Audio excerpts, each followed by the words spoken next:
오늘 예배 나오신 여러분 주님 이름으로 환영하고 축복합니다. 2008년도 베이징 올림픽이 열렸을 때 일입니다. 당대 최고의 이 수영 종목 선수는 단연코 미국의 마이클 펠프스 선수였습니다. 그는 올림픽에서만 금메달 23개를 따낸 역대 최고의 선수였고, 또한 한 선수가 한 종목에 걸린 8개의 메달을 전부 다 독식한 올림픽 역사상 전무후무한 그런 기록을 세운 선수이기도 했습니다. 그가 이 베이징 올림픽 시차 적응을 위해서 올림픽 개최 일주일 전에 싱가포르에 도착해서 훈련 캠프를 차리고 적응 훈련을 시작하였습니다. 그런데 그 수영장에 13살의 싱가포르 수영 꿈나무 유소년 선수가 있었던 거예요. 조셉 스쿨링이라는 아이였습니다. 이 선수는 펠프스를 보고서 당신은 나의 히어로입니다. 저도 당신 같은 세계적인 선수가 되고 싶어요 라고 말했죠. 펠프스는 이 아이와 사진을 찍어 주었습니다. 인증샷. 그리고 8년 뒤 2016년 8월 12일 브라질 리우데자네이루 올림픽에서 조셉 스쿨링은 자신의 롤모델인 마이클 펠프스와 바로 옆 레인을 배정받고 결승전에 섰죠. 버터플라이, 저병 100m. 그 종목은 펠프스가 4연패를 하리라고 모두가 다 예측했던 그런 종목이었습니다. 주종목이었죠. 결승전 경기에서 조셉은 50초 39 올림픽 신기록을 세우면서 1등으로 터치패드를 찍었습니다. 그리고 펠프스 선수는 51초 14 차이가 많이 났어요. 싱가포르 이날 뒤집어졌습니다, 여러분. 1948년 런던 올림픽을 처음 참가한 이후에 은메달 2개와 동메달 2개밖에 없던 나라가 최초로 금메달을 딴 거니까. 싱가포르 정부는 그에게 10억 원의 포상금을 줬죠. 당시에 10억 원. 우리나라는 금메달 따봐야 4만 5천 불인데. 조셉 스쿨링은 금메달 수상 이후의 인터뷰에서 펠프스는 내가 더 좋은 선수가 되기 위해서 내가 표대를 향한 그 목표를 이루게 한 펠프스 선수에게 감사드린다 라고 인터뷰를 했습니다. 저는 오늘 여러분들하고 표대를 향하여 달려가는 인생, 이런 주제로 말씀을 전하려고 해요. 근데 제가 말하는 표대는 이런 단기간의 표대를 말하는 거 아니고 올림픽 금메달 그런 표대, 이 세상에 있는 표대를 말하는 거 아닙니다. 청소년들에게 너 이 다음에 커서 뭐 하고 살래? 뭐 먹고 살래? 직업이 뭐냐? 이렇게 묻는 그런 의미의 그런 표대도 아닙니다. 제가 오늘 여러분들에게 표대를 말하는 것은 이 세상에 있지만 이 세상에 없는 표대를 말하는 거예요. 그리고 하나님과 반드시 직접적으로 연결되어 있는 그런 표대를 말하는 겁니다. 이 표대는 위에서 부르신 부름의 상이라고 하는 표대인데 이 상의 수여자는 이 땅에 계시지 않습니다. 그리고 제가 말씀드리고자 하는 결론적인 메시지는 인생 살면서 하루빨리 목표를 세워야 된다, 그런 목표 찾기를 말하는 거 아닙니다. 인생 한 번 사는 거 고차원적으로 좀 살아보자, 의미 있게 살아보자, 그런 정도의 얘기를 하려고 하는 것도 아닙니다. 우리의 표대, 여러분과 제가 오늘 말하는 표대, 우리의 목표는 이미 정해져 있습니다. 아멘. 그걸 받아들일 건가 안 받아들일 건가 오늘 저와 여러분은 그 결단을 하면 되는 거예요. 표대 찾을 시간 없습니다. 이미 표대는 우리에게 있는 겁니다. 웨스트민스터 소요리 문답 제1항, 사람의 제일 되는 목적이 무엇이냐? 여기에 대한 답은 사람의 제일 되는 목적은 하나님을 영화롭게 하는 것과 영원토록 하나님만을 즐거워하는 것이다. 나는 이러고 살리라. 나는 이런 마음으로 살리라. 이 결단을 오늘 우리들이 내리자. 그 얘기를 하는 것이죠. 구약에서 가장 중요한 인물 2명을 뽑으라고 한다고 그러면 아브라함과 다윗입니다. 마태복음 1장 1절 첫 줄에 등장하는 이름이거든요. 아브라함과 다윗의 자손 예수 그리스도의 계보라. 그럼 신약에서 제일 중요한 인물 2명을 뽑으라. 그럼 누구냐? 베드로와 예수님 빼고 베드로와 바울 뽑을 수 있어요.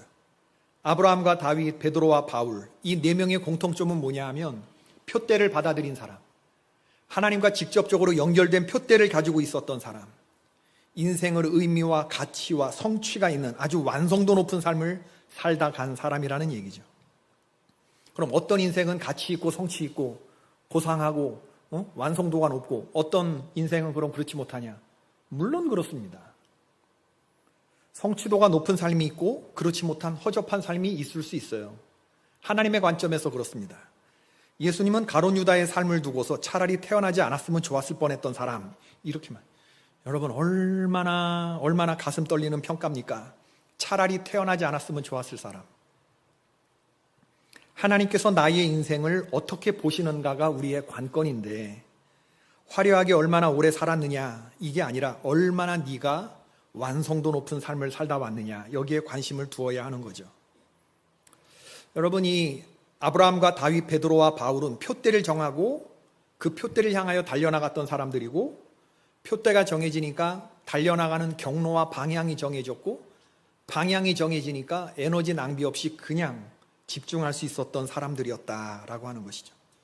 이 사람들이 우리보다 그렇게 별반 좋은 환경을 살다 간 사람들이 아닙니다. 가만히 들여다보면 생존을 위한 처절한 노력과 내적인 갈등과 외적인 핍박, 대적자들의 생명을 위협하는 협박들, 사랑하는 사람들과의 이별, 인간관계에서 오는 아픔, 이 모든 것들을 겪었던 사람이에요. 너 이 똑같은 삶을 한번 살아볼래? 라고 주님이 말씀하셨다면 여러분들은 no thank you, 그럴 만한 인생을 살았던 사람이거든요. 아브라함이 그랬잖아요. 다윗의 인생이 그렇고, 베드로와 바울, 여러분 제 수명대로 다 못 살았던 그런 사람들일 수도 있어요. 그런데도 그 모든 환경 속에서 흔들리지 않고 표대를 향하여 달려갔던 사람들이었다. 무엇이 이들을 그렇게 끌고 왔냐? 이들이 하나님의 음성을 들었기 때문에 그렇습니다. 여러분들도 하나님의 음성을 듣게 되시기를 바랍니다. 이전과 이후가 달라지게 될 거예요. 어느 날 아브라함에게 하나님의 음성이 들려집니다. 너는 복이 될 것이다. 창세기 12장 1절로 2절. 여호와께서 아브라함에게 이르시되 너는 너의 고향과 친척과 아버지의 집을 떠나 내가 너에게 보여줄 땅으로 가라. 내가 너로 큰 민족을 이루고 너에게 복을 주어 내 이름을 창대케 하리니 너는 복이 될 것이다. You will be a blessing. 안도 복이고 박도 복이고 아주 그냥 복으로 꽉꽉 들어찬 사람, 너를 스치기만 하며도 그 사람이 너로 인하여 복을 받는 축복의 유통자들, 이런 분들 되시기를 축원합니다.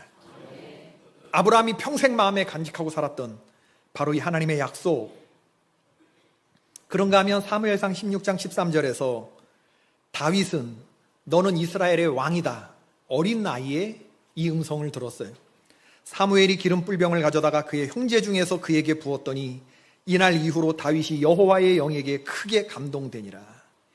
이 세 아들 가운데서 성령이 감동했던 아들은 다윗밖에 없어요. 다윗이 삶의 모든 순간들 속에서 굳게 붙들었던 건 뭐냐 하면, 놓치지 않았던 건 뭐냐 하면, 나는 이스라엘의 왕으로 일찍이 주님으로부터 예선된 사람이다. 택함 받고 구별함 받은 사람이다. 기름 부음 받은 몸이라는 걸 놓치지 않았죠. 그런가 하면 마태복음 16장에서 예수님 너희 난 누구라 하느냐 라고 했을 때 베드로가 대답합니다. 주는 그리스도시요 살아계신 하나님의 아들입니다. 주님이 기뻐하셨어요. 바요나 시몬아, 내가 복이 있다. 이를 너게 알게 하니는 혈육이 아니고 하늘에 계신 내 아버지다. 내가 너에게 이르노니 너는 베드로라. 내가 너의 이 고백 위에 내 교회를 세우리니 음부의 권세가 이기지 못할 것이다. 베드로가 평생 붙들었던 이 예수님의 음성, 나의 고백 위에 예수님이 교회를 세운다고 하셨지. 그게 그의 인생의 표대가 되었어요. 사도 바울, 사도행전 9장에서 부활하신 주님을 만났어요. 예수 믿는 사람 잡으러 다니던, 체포영장 가지고 가던 사람이 어찌하여 넌 나를 핍박하냐고 부활하신 예수님 만난 후 너무 밝은 빛을 쬐서 눈이 멀어버렸거든요. 일시적으로. 사람의 손에 이끌려 아나니아 선지자에게로 인도되는데 아나니아 선지자가 그를 고쳐주는 걸 싫어했어요. 그때 하나님이 아나니아에게 했던 말씀이 있습니다. 주께서 이르시되 가라, 고쳐줘라, 그 얘기죠. 이 사람은 내 이름을 이방인과 임금들과 이스라엘 자손들에게 전하기 위하여 택한 나의 그릇이다. 내가 택하여 쓰려고 내가 붙들었다 하시는 이 음성. 너는 땅끝까지 복음을 전할 사도다. 사람들에게서 난 것도 아니요 사람으로 말미암은 것도 아니요 하나님과 및 예수 그리스도로 말미암아 사도된 나 바울이 어떤 일이 있어도 놓치지 않았던 자기 아이덴티티였습니다. 사도행전 20장 24절에서 말하죠. 나의 달려갈 길과 주 예수께 받은 사명 곧 하나님의 은혜의 복음을 증언하는 일을 마치려 하면은 나의 생명을 조금도 귀한 것으로 여기지 않는다. 이들은 그렇게 살았는데 그렇다고 그러면 우리는, 여러분 인생의 표대를 정하셨습니까? 흔들 수 있는 깃발을 찾으셨습니까? 부를 수 있는 노래가 있습니까? 따를 수 있는 지도자를 만나셨습니까? 아멘 안 하실 줄 알았어요. 아직도 찾고 계시면 오늘 예수 그리스도라고 하는 이 깃발 사람들이 몰라서 못 따르는 거 아닙니다. 그 표대 알아요. 주님이 날 부르시는 거 알아요. 그런데 내가 싫은 거예요. 거기에 붙들리는 순간 내 즐거움은 끝나는 거니까. 그러니까 알면서도 자꾸 피하는 거예요. 어떻게든 내 육신의 정욕과 안목의 정욕과. 기도가 응답되면 큰일 나잖아. 그죠? 그러니까 기도 안 하는 거예요. 기도를 안 하는 가장 큰 이유가 뭐냐면요. 몰라서 안 하는 거 아닙니다. 기도가 응답될까 봐 안 하는 겁니다. 여러분 마음을 속이지 마세요. 가만히 한번 생각해 보세요. 기도 왜 안 하나? 응답될까 봐. 제 얘기가 아니라 배경현 목사님 얘기였죠. 응답될까 봐 기도하는. 확 찔리는 마음이. 우리 성도들은 천국 가는 길 위에 서 있습니다. 모든 성도들은 주님을 영접하고 세례받는 순간에 이 표대, 이 목표를 부여받은 사람이죠. 십자가에서 나는 죽고 누구로 살았습니까? 예수님으로 산 사람들 아닙니까? 할렐루야. 주 뜻대로 마옵시고 내 뜻대로 되옵시고입니까? 내 뜻대로 마옵시고 주 뜻이 이루어지이다 하고 고백하는 사람이죠. 그 목표 아래서 우리를 재점검하는 사람이에요. 내 삶이 빗나가거나 삶의 어떤 중요한 순간과 어떤 결정 순간에 우리를 바르게 잡아주는 건 바로 이 표대입니다. 주님의 관점에서 나의 행동과 나의 말을 결정해 주죠. 다윗이 사울왕을 피해서 광야로 도망 다닐 때 일입니다. 사울왕이 자기를 향해서 단창을 적어도 3번 이상 던졌어요. 죽이려고. 정말 힘들었고 너무 억울했죠. 잘못한 것이 없는데 자기를 시기하고 죽이려고 했던 그 사람이 누구예요? 나와 관계 속에서? 장인어른이에요. 장인어른. 장인어른이 사위를 죽이려고 칼을 단창에 던지는 이런 장인어른이 어디 있습니까? 어느 순간이 모든 것을 끝낼 순간이 있는데 어떤 아둘람 깊은 굴에 숨어 있었는데 거기에 사울왕이 딱 나타나는데 얼마나 기겁했겠습니까? 오늘 끝났구나. 나를 찾으러 전국의 수배령을 내리고 군사들을 끌고 지금 이 굴 어디 도망갈 데도 없어요. 그랬는데 그 다음 순간 보니까 이게 무슨 목적으로 이 굴에 들어왔는지를 알아. 사울왕이 왕복을 벗고 용변을 보는 거예요. 그때 무방비 상태에 있었던 사울왕을 죽일 수 있었어요. 죽이고 싶었을 겁니다. 옆에 있던 부하들이 다윗을 충동했죠. 2번 찌를 것도 없다고. 한 번만 찌르면 이 사람 간다고. 왕이 나서지 말라고. 내가 하겠다고. 다윗이 순간 그럴까 하는 생각을 하기도 했을 거예요. 그런데 그날 다윗이 자기 감정 따라갔다면 어떤 일이 일어났을까? 다윗은 사울왕을 죽이지 않습니다. 사무엘상 24장 6절 7절.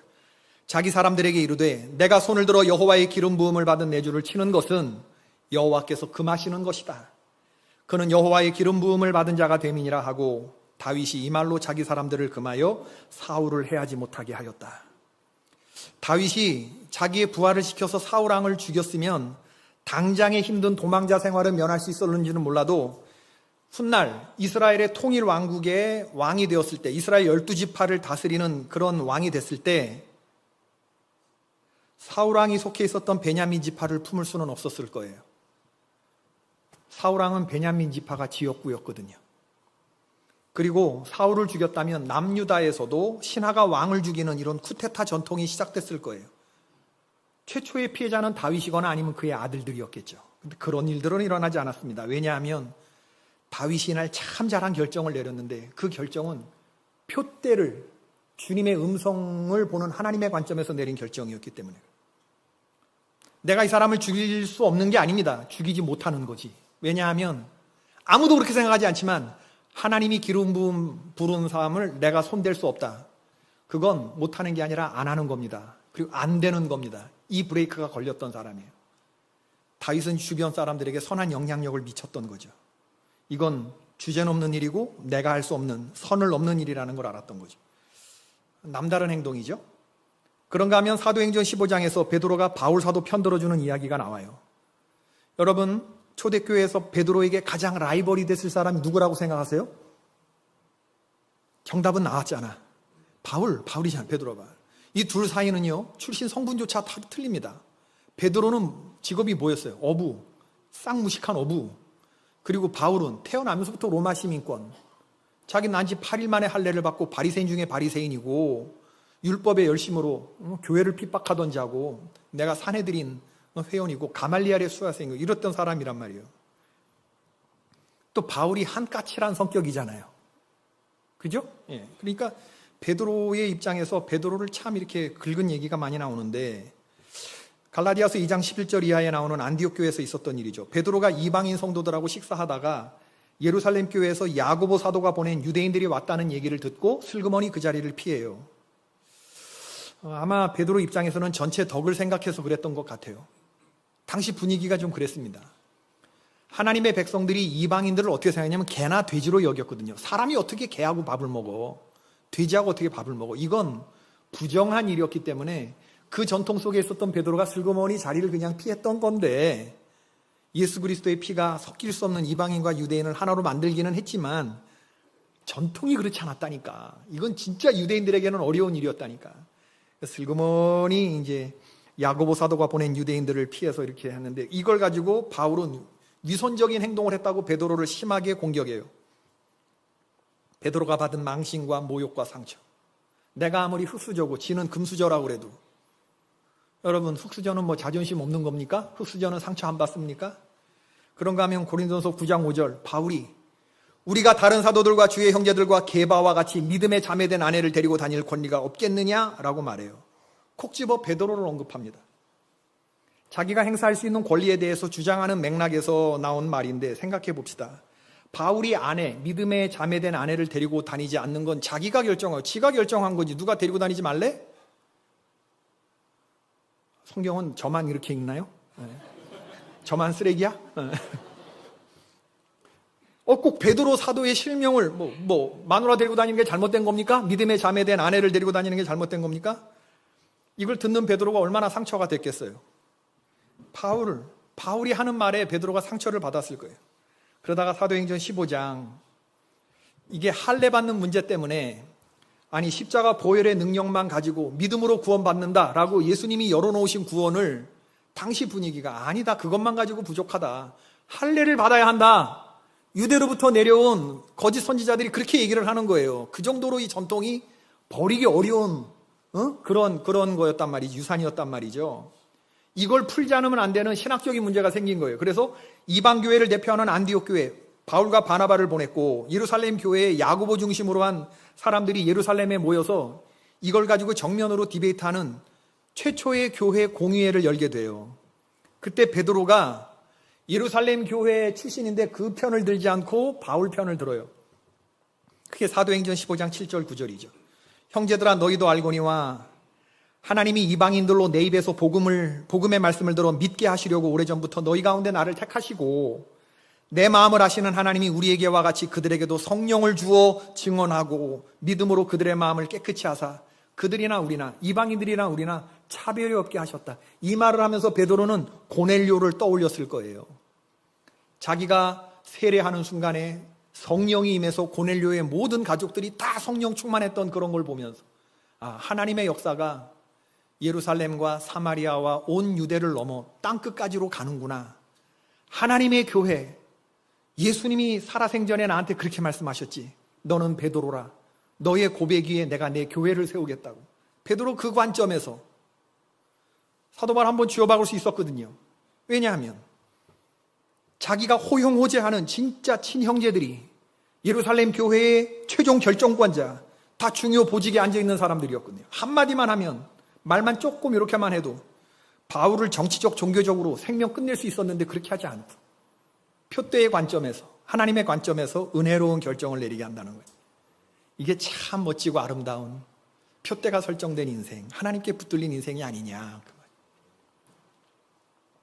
제가 예전에 TV에서 유재석이 진행하는 유키즈 온 더 블록 봤어요. 이게 길거리 이렇게 돌아다니면서 사람들 만나서 이렇게 인터뷰하고 그런 내용인데, 동네 놀이터에서 놀고 있는 어떤 어린아이들을 불러서 즉흥적으로 인터뷰를 해요. 유재석이 묻습니다. 친구들은 이름이 뭐예요? 예, 우리는 누구예요? 네, 얘네들이 이렇게 앉혀놓고 좀 인터뷰 좀 할까요? 우리 좀 얘기 좀 나눌 수 있어요? 얘기를 나누기 시작했어요.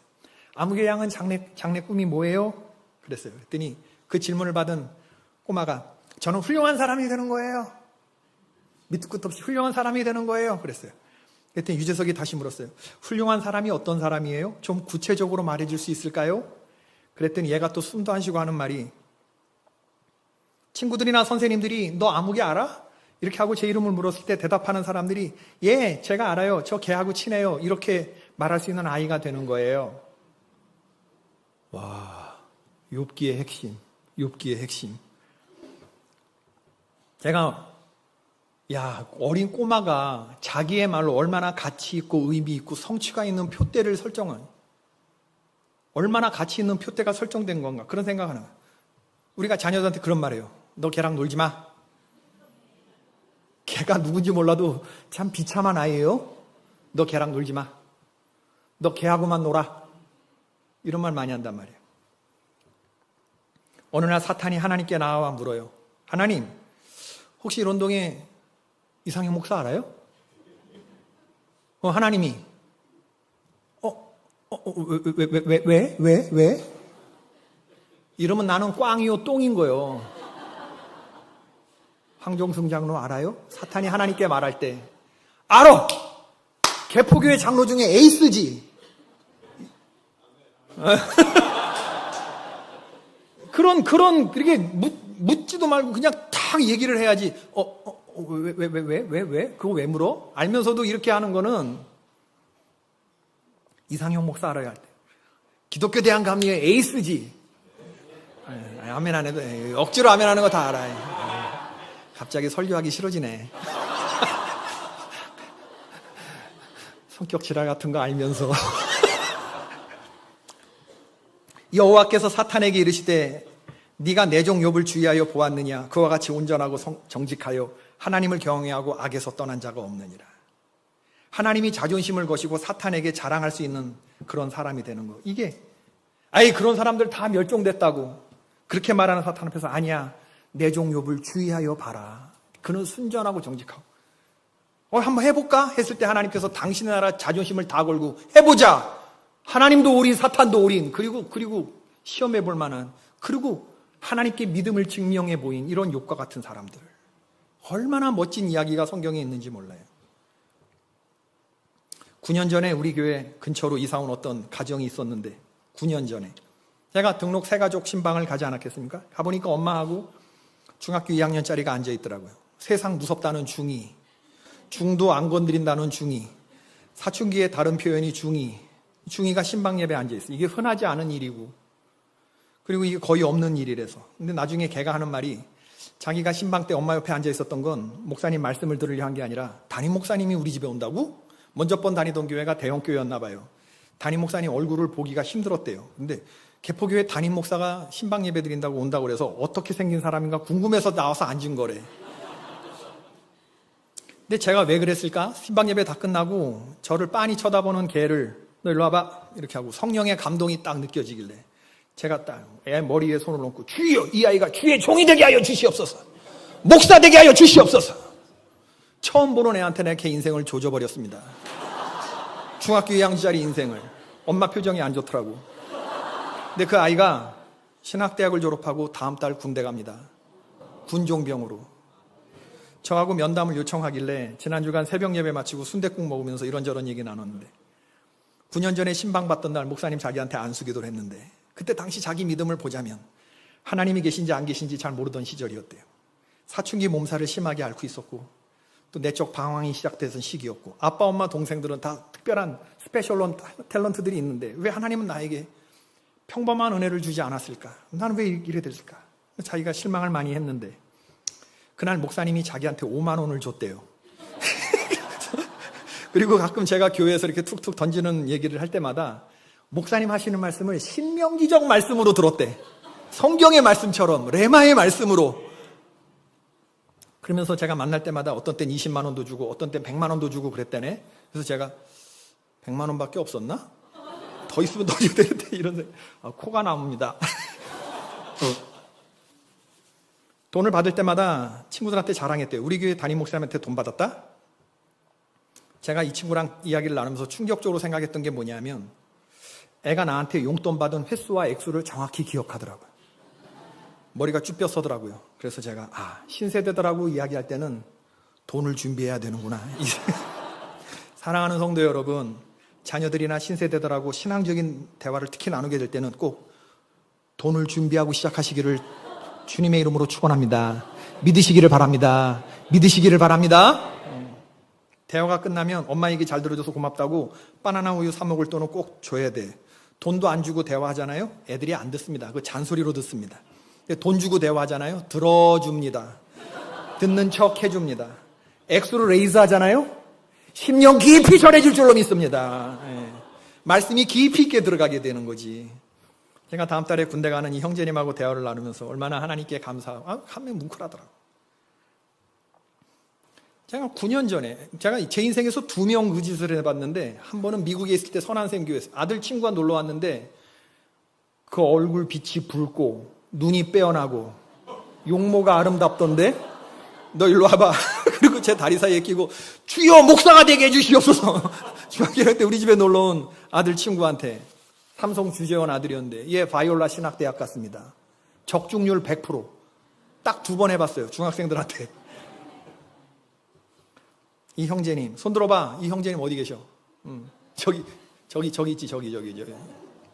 야, 하나님이 너를 참 잘 다듬어 가시는구나. 나의 9년 동안의 개포교회 사역의 열매가 너구나. 너 하나님께 아무것도 받은 거 없다고? 네, 그렇지.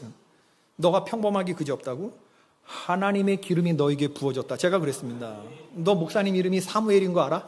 영어 이름이 사무엘인데. 다윗은 형제들 가운데 아들 축에도 못 끼는 그런 아들이었잖냐. 다윗이 그런 아이였잖냐. 너 같은 애였잖아. 형제들 보는 가운데 사무엘이 가득 찬, 뿔병에 가득 찬 기름을 그의 머리에 붓고 인생에 엄청난 표대가 설정된 건데 너 하나님께 붙들린 거야. 하나님을 붙잡는 신앙보다 더 위대한 신앙은 하나님께 붙들리는 신앙이야. 너는 왕 같은 제사장이 될 것이다. 열방이 구원 얻는 도를 얻기 위해서 너에게 나올 것이다. 축복이 이루어지더라고. 여러분, 오늘 본문에서 바울의 얘기를 한번 보십시다. 인생의 가장 힘들 때인데 복음 전하다가 추억되어서 언제까지 이런 상태로 있어야 될지 모르는 미결수 상황에 밖에서는 바울, 그거 쌤통이다라고 말하는 바울의 적대자들의 이런 악의에 찬 그거 알면서도 그럼 어떠냐? 그게 순전한 마음으로 복음을 전하든 악의에 찬 의도로 복음을 전하든 전파되는 이가 그리스도면 나는 기뻐하고 또 기뻐할 거다. 그런 편지, 기쁨의 편지를 써요. 표대가 분명한 사람들은 고난조차도 감사할 수 있어요. 왜냐하면 고난의 맥락이 하나님의 관점에서 해석되기 때문이고, 여러분, 우리가 아름답게 빚어지는 것은요, 고난의 시기에서만입니다. 고난은 하나님이 쓰시는 도구예요. 고난의 시기에 하나님은 우리에게 천둥 소리처럼 외치십니다. 그걸 들을 수 있어야 돼요. 하나님이 나를 깨끗게 다듬어 가시려고 또 이런 어려움을 주시는구나. 이 어려움을 잘 지나고 나면 반드시 하나님이 좋은 걸 하나 주시겠구나. 이게 우리의 믿음 아닙니까? 하나님이 기도를 멀리하고 살아가는 나를 보고 너 나 좀 만나자, 얘기 좀 하자, 기도의 자리로 부르시는 음성이구나. 이렇게 해석이 되는 거죠. 하나님의 아들로 이 땅에서 인간이 당하는 고통을 당하시고 33년 살았던 예수님도 그 하나님이 나를 보내신 거라고 하는 그 아이덴티티 속에서 나는 보냄을 받은 자다. 내가 하나님께 받은 내가 하는 일은 모든 사람들을 다 한 명도 빠트림없이 그대로 데리고 천국 가는 것이다. 이게 예수님이 받은 사명이었어요. 그러므로 자기에게 창을 대고 가시면류관 씌우는 사람들을 보면서도 아버지여 저들의 죄를 사하여 주옵소서. 저들은 자기들이 하는 일을 알지 못합니다. 나를 죽이는 것이 하나님의 역사를 대항하는 일이지만 하나님 그래도 이 사람들 잘못 없다는 얘기예요. 몰라서 그러니까 용서할 수 있다는 얘기예요. 그 얘기를 하면서 예수님이 그렇게 돌아가셨는데, 와, 이분이 바로 내가 주인 삼은 나의 주인입니다. 말씀을 맺겠습니다. 오늘 메시지는 표대 찾으라는 말이 아니에요. 예수 그리스도 보이지 않는 세계에 계신 하나님, 그분이 계신 곳이 표대고 그 길을 받아들이는 저와 여러분이 되자. 그러므로 형제들아, 내가 하나님의 모든 자비하심으로 너희를 권하노니 너희 몸을 하나님이 기뻐하는 산 제물이 되게 하라. 이게 영적 예배다. 너희는 이 세대를 본받지 말고 세상에 눈 돌리지 말고 오직 마음을 새롭게 함으로 변화를 받아 하나님의 선하시고 기뻐하시고 온전하신 뜻이 무엇인지 분별하도록 해라. 이제 우리 달릴 표대가 정해졌고 방향이 정해졌고 이제 여러분 방황하지 않게 되기를 바라요. 우리는 하나님을 섬기기 위해서 창조, 지음받았고 하나님 섬기기 위해서 우리는 구원받았고 하나님을 섬기기 위해서 부름받은 줄로 믿습니다. 이 땅에서 하나님 섬기며 사는 거 하나님이 참 기뻐하시는데, 우리 찬송가 524장 갈 길을 밝히 보이시니 우리를 부르시는 주님 앞에 524장 한번 불러보실까요?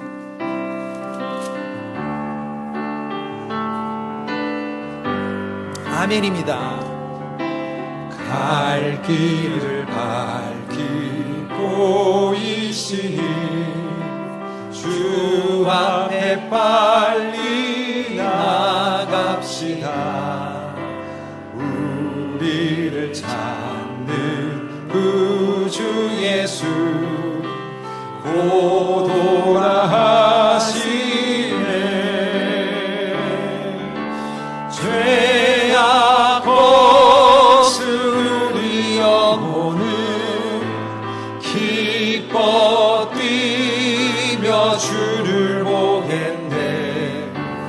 하늘에 계신 주 예수를 영원히 섬기리.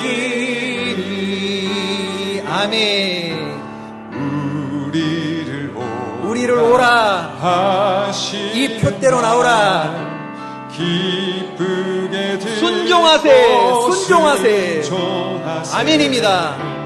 구주를 믿기 지체 말고 속속히 나가세. 죄악 벗은 우리 영혼은 기뻐 뛰며 주를 보겠네. 하늘에 계신 주 예수를 영원히 섬기리. 조금 빠르게 주원을 여기. 주원을 여기 계시오니 다 와서 주의 말씀 듣기로 하며 생각하니 아멘. 참 진리시로다. 표대를 향하여, 표대를 향하여. 죄악 벗은 우리 영혼은 기뻐 뛰며 주를 보겠네. 하늘에 계신 주 예수를 영원히 섬기리. 아멘.